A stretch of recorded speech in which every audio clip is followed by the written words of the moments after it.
Some weeks after they escaped from Takayama, Ryuji and Han are now in Nagasugai, Fukuoka. They're enjoying ramen and motsunabe, though Ryuji says all the tonkotsu is a bit indigestible. Han notes this is his third bowl, and Ryuji points out it's Han's second. Han says he's still recovering after being shot in the last chapter, so he needs the nutrition.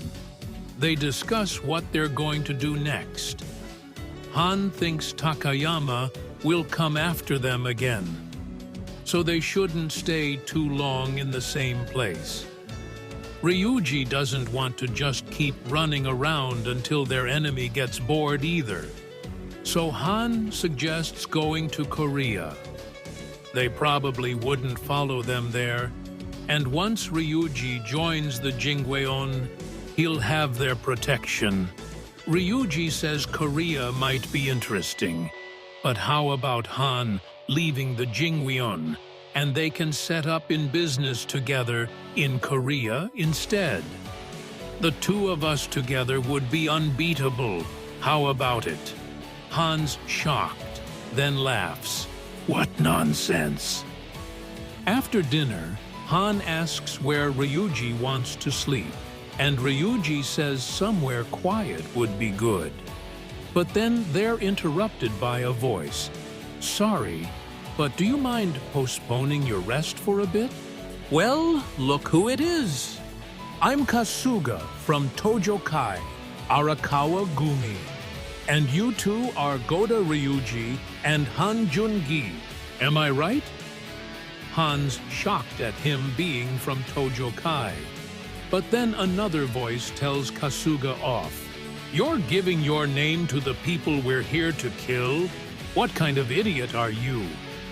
Kasuga says, sorry, Kuze no Aniki. Then there's a flashback.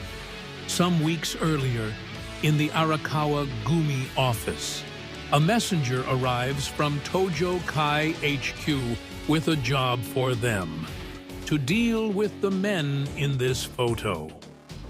Arakawa recognizes Goda Ryuji from Go Ryu Kai, and the messenger tells him the other one is Han Jungi from Korea's Jingweon clan.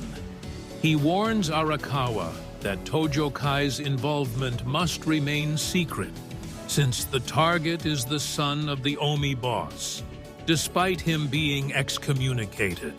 This guy gets around. He's the same generic NPC who played Hosomatsu in Omi Rengo in Crisis 2 weeks ago. I don't want to say they're rushing this game and not taking much care over it these days, but Arakawa suggests if Ryuji's such a big deal, maybe it'd be better not to mess with him. And isn't it a bit shameful for Tojo Kai to be sneaking around secretly assassinating people?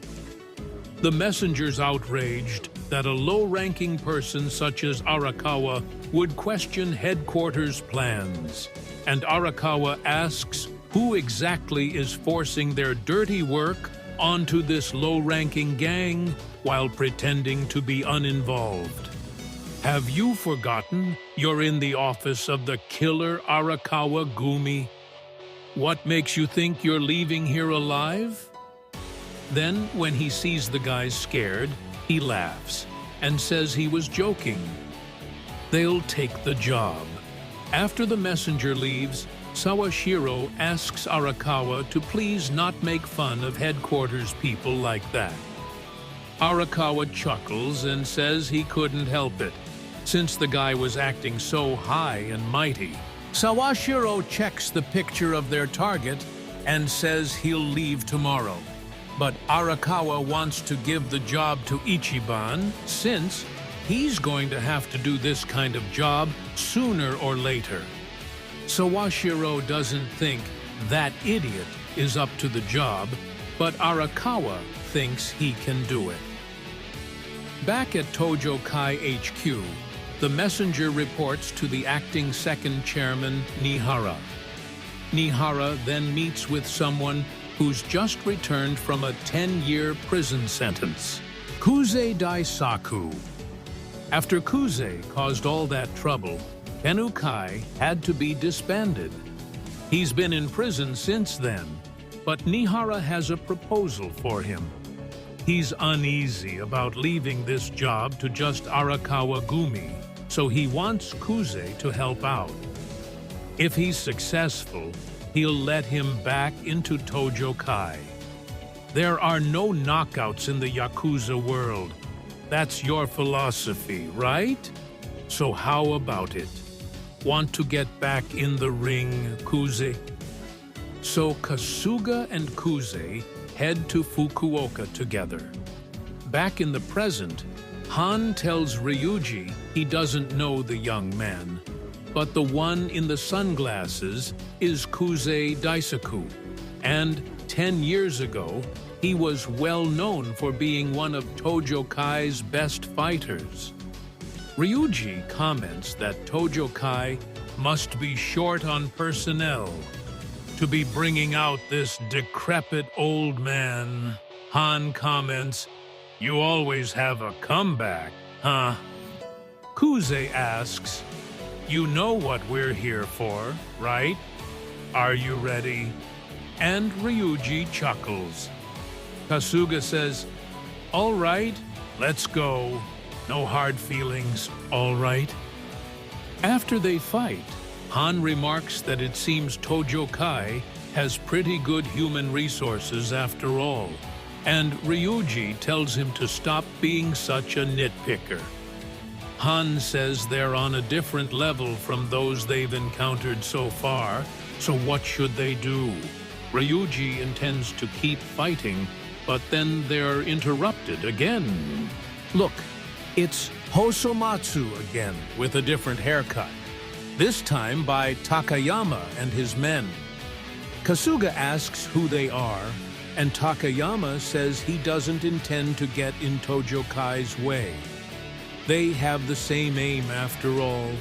Han asks Ryuji again what he's going to do. Surely he doesn't plan to fight them all. Ryuji says of course he does, or that's what he'd like to say, but all of them together would be a problem. Han suggests splitting up.